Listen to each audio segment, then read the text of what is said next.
So I feel like this has been such a great event. So congratulations to all the organizers.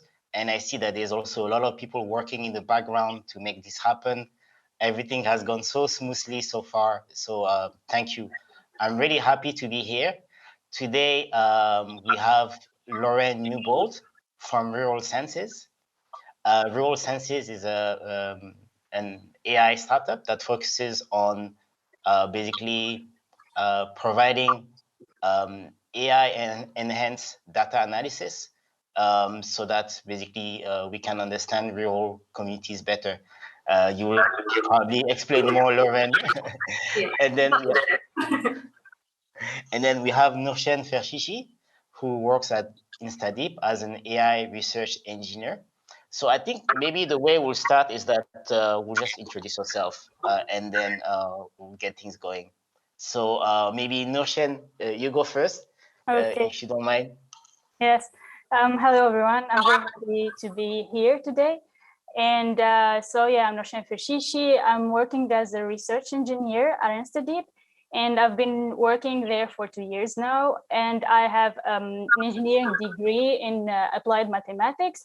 And during my job, I mainly work on natural language processing, especially for low resourced languages, such as North African dialects and Arabic. And yeah, that's pretty much it. Thank you, Nurchen. And Lauren?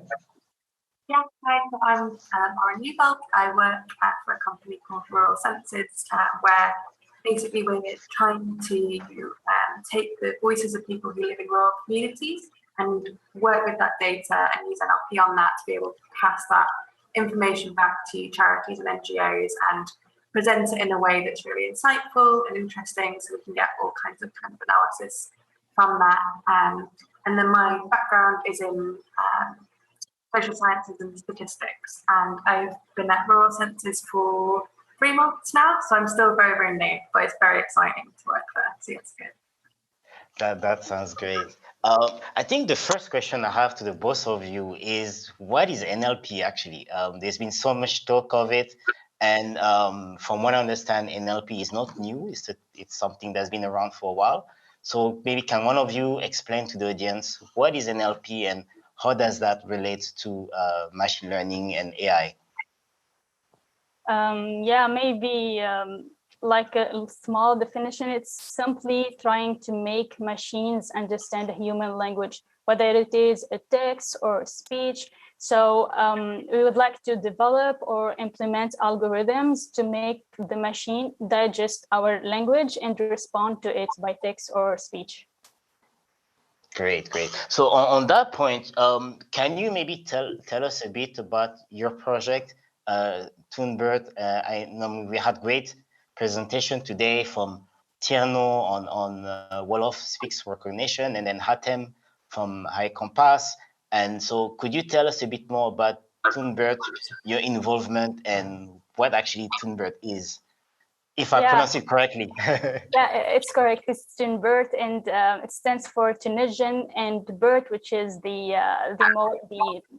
language model that was introduced by Google. And yeah, Tunebird is actually an open source project that was done in cooperation between the two startups, Instadeep and iCompass. And the objective is to try to pre-train a language model that understands the Tunisian dialect. And so maybe the question, why Tunebird? And actually the Tunisian dialect and a lot of African dialects are very rare in terms of numerical data. And it's very difficult for the machines to understand those languages. So we try to have a pre-trained model to facilitate this and to make it open sourced along with the data set that we used for pre-training, for fine-tuning it. And now that the language model is available, you can use it for other tasks such as dialect identification, sentiment analysis, and also question answering, along with the available data sets. And I think that the same approach that we did for the Tunisian dialect could actually be applied for any other African dialect. So this is, I believe this is just the beginning or an introduction for low resource languages in NLP. And I believe there is still a lot of work to be done here. Okay, that's great. So let me actually ask a silly question. Do we actually want machines to understand our languages, whether it's Tunisian and Wolof? Maybe we want to keep it secret. Like, can you tell me what's the value really in having machine understanding Tunisian dialect? Yeah, so machines actually can understand the English, the language, the standard Arabic also, because they are like structured languages with specific rules. But for dialects, it's a little bit more tricky because we don't have really specific rules the way we are pronouncing them and the way we are writing them. And most importantly, actually, in our daily communication, we don't use standard Arabic. We use the dialects that are different from a location, from a region to another. So to make this communication easier with the machine, it's better to use our local language instead of standard languages. And I think the application could be used for chatbot, for example, for voice assistant also, and in order to facilitate communication with the clients, the support client also, and maybe also in the marketing field. That sounds great. Notion, you mentioned sentiment analysis. Maybe Lauren, can you talk a bit about that, and if you are doing sentiment analysis as part of your work? Yeah, definitely. So sentiment analysis is basically taking the natural language of the text or the speech and trying to decipher the sentiment of it. So whether it's positive or negative, is it, if someone says they're happy, then it's a positive sentiment. If someone says it's, they're not happy, negative sentiment. And there's a huge difficulty in doing this because often we use things like sarcasm, whereas if I was to use sarcasm on this call, you'd probably understand it.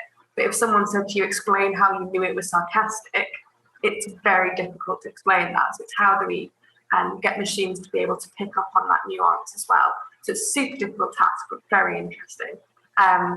So one of the things we're doing at Raw Senses is we're interested in people's values around certain topics and certain items and what they think about it. So we're really interested in sentiment. So for example, when someone is talking about whether or not they have a fridge in their house or they want a fridge in their house, do they speak positively about that item? Do they speak negatively about it? All these different things we're interested in finding out. So it's something that we're currently working on at the moment and developing. So yeah, it'll be really, really helpful for us when we get that. That sounds, that sounds really challenging. To give you an example, I was driving the other day and someone did something, took over and apologized.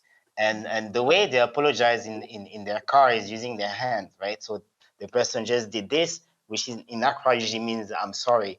In other places, someone may think, okay, is this person going to hit me? But whether it's in Arabic or Italian or many languages, we actually use our hands a lot, right? And there are certain things that maybe machines will not be able to catch. Well, I wonder, Nurshen, can you talk a bit about the challenges that you faced in, I guess, collecting the data for Tunbert, and what are the technical challenges and how did you, I guess, go around them? Yeah, I think that the main challenge for the NLP field in general is the data. And especially for the low resource languages, not a lot of data is available in a way that it is structured. So there's a lot of numerical data, but it's not structured in a way that the AI model can handle. But when I mean structured, I mean it's not really pre-processed and it's not even labeled. And the problem here is labeling requires a lot of time and domain expertise, and it's most of the time done by humans. So it requires time and money. And this is, I think, the main challenge in the data. And obviously, we faced this with Tunbert. And now that the data we have collected is cleaned and labeled in a way that anyone can use, and it's available, so we made it a bit easier for the later user to use this work and continue on it. Okay, so what if someone is in Algeria or Morocco or Lebanon, or I don't know, I guess a country where people speak Arabic as a dialect? Like, can they pick up on your project and kind of like use what you've already done, or will they have to start from scratch? I think that from a coding part, there's not much difference to do, but they can always improve the results and the architecture of the model, obviously, and they can think maybe about the same idea of the way to collect the data, the way to clean it, and to make it in a way to be used later. And yeah, I think that this could help. Yeah. That sounds great. So Lauren and Notion, I guess I will talk a bit about maybe something that's a bit sensitive. I imagine that in your work, the models sometimes have biases. There's also, some ethical questions. Like Lauren, you mentioned that you are basically collecting data from rural areas. So could you tell us a bit about rural census and how do they approach possible, ethical questions and how do we address them? Yeah, so it's something we've kind of really been aware of the whole time kind of rural census has been around. So one thing that we implemented to really be kind of the first point for biases to be caught is when we have people who do the interviews and people who do the translations of the data that we've got, it's people who are from those communities or have some connection to the communities. So it's not, me coming in and dictating what the person said when really that's not what they meant. So that's something that we do right off the bat when collecting data. And then once we're kind of analysing data, this is a big conversation we're having at the moment, is about ethics and things like that. We've had conversations about, do we include things like demographics into the model to see if that helps kind of categorise what people are saying a little bit better, but then is that potentially going to add in a huge bias, and is the accuracy we're going to get worth that bias? Probably not. Yeah, it's something we're really interested in, and we've started as well to, we had an intern that's been working really closely with her university on kind of like it was almost like an ethical machine learning kind of roadmap or checklist or something like that, and she's brought that to us, so now we're going to continue to use that as well as we move forward, just to make sure everything we do, we've thought about all the possible implications and things like that. So yeah, it's very important. That's great that you guys are working on this. Notion, I guess there's always the challenge of lack of data, right? But as well, how do you test your model? Like, how can you, I guess, benchmark it to make sure that it's working correctly? Have you faced challenges, and do you have any advice for people who want to test their language models? Yeah, good question. Actually, for this specific Tunisian dialect, I believe this is the first one so the way we did to benchmark our work is to benchmark with other language models that may contain or similar to the Tunisian dialects, such as Arabic, for example, that is trained on Arabic language. And there's also the MBERT, which was trained on multilingual. And so we try to look at languages that can or are similar to the one that we are using, and we test on the same test data and compare with some of the metrics that we use. And from there we can see if our model is performing well or if it's not doing its best at this specific task. Okay, that sounds good. I want to now move on a bit about your career, right? And there's many people looking at you and who look up to you. Karim, by the way, it's very hard to always do session after Karim because he's so great and so inspiring.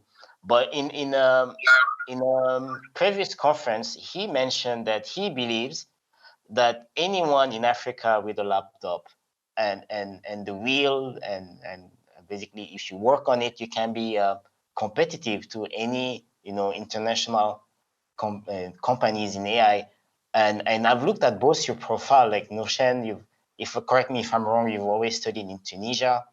and Lauren, you don't necessarily have the profile of someone who's a data scientist.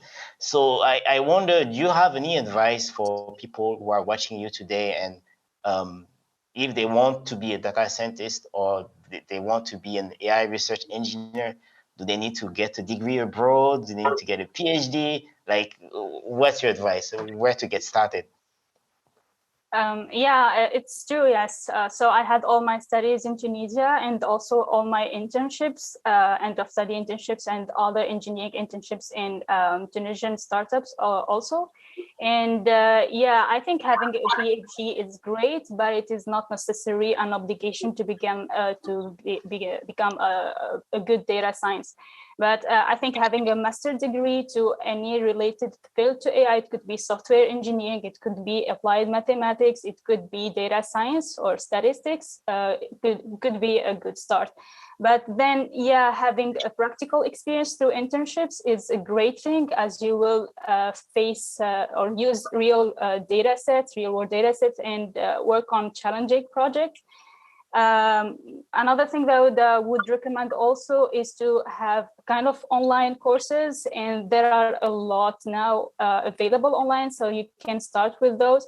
Reading technical books is also a good thing to do, and yeah, try to be curious and know about the latest breakthroughs through the research papers that are daily released. And also, I think there's the opportunity of practicing through hackathons and online competitions.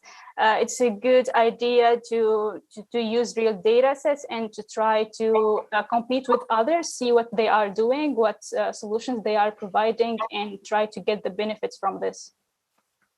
That sounds great. But Lauren, what about if someone is not technical, right, and is not an engineer? Is there room for them in this whole AI boom?